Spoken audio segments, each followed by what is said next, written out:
Hello, welcome to Simple Answers. In this video, I'll be showing you how to upload a video on Instagram Reels and also how to use it. First, let's open the Instagram app. Then you're going to select the plus right at the bottom of your screen right there that you would normally use to upload a video. Then beside library, you'll see Reels. Select that. And then I'm going to upload a video from my camera roll. Let me select one. But you can also do a live video if you'd like. This one. Then there you can see you can edit the section of the video that you'd like to use.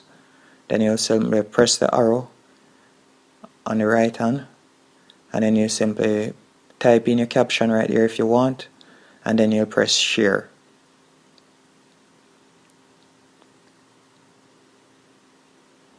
And that's it. You can see it uploading live.